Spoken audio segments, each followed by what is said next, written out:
আসসালামু আলাইকুম ওরহমতুল্লাহ বারকাত। কেমন আছেন? জুমা মোবারক। আজকে মাহে রজবুল মুরাজ্জবের প্রথম জুমা। আজকের এই জুমায় এমন একটি আমল আছে যে আমল করলে রব্বুল আলামিন আপনাকে রজবের বরকত দিয়ে, শাবানের বরকত দিয়ে মাহে রমাদানুল মোবারক পর্যন্ত পৌঁছে দিবেন। আর সেই আমলটা হচ্ছে, আজকে কোনো ব্যক্তি যদি আসরের নামাজের পরে যদি অধিকাংশ দুরূদ শরীফ এবং এই তাসবিহটা যদি পাঠ করে, সেটা হচ্ছে আল্লাহুম্মা বারিক লানা ফি রজবা ওয়া শাবান ওয়া বাল্লিগনা রমাদান। নবী করিম সাল্লাল্লাহু আলাইহি ওয়াসাল্লাম এই তাসবিহটা, এই দোয়াটা আমাদেরকে শিখিয়ে দিয়েছেন।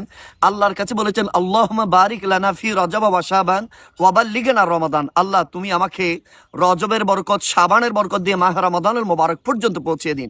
আসুন আমরাও নবী করিম সাল্লাল্লাহু আলাইহি ওয়াসাল্লামের দেখানো, শেখানো এই তাসবিহটা পড়ে আল্লাহর কাছে ফরিয়াদ করব। আল্লাহ যেন আমাদের হায়াতকে বৃদ্ধি করে, সুস্থতা যেন দান করে, এই রজব, শাবান এবং রমাদানুল করিম পর্যন্ত আমাদেরকে যেন পৌঁছে দেয়। আসুন এই মেসেজটা আমরা নিজের আমল করি, পরিবার পরিজন সবার কাছে যেন আমরা এই মেসেজটা পৌঁছে দিতে পারি। আমি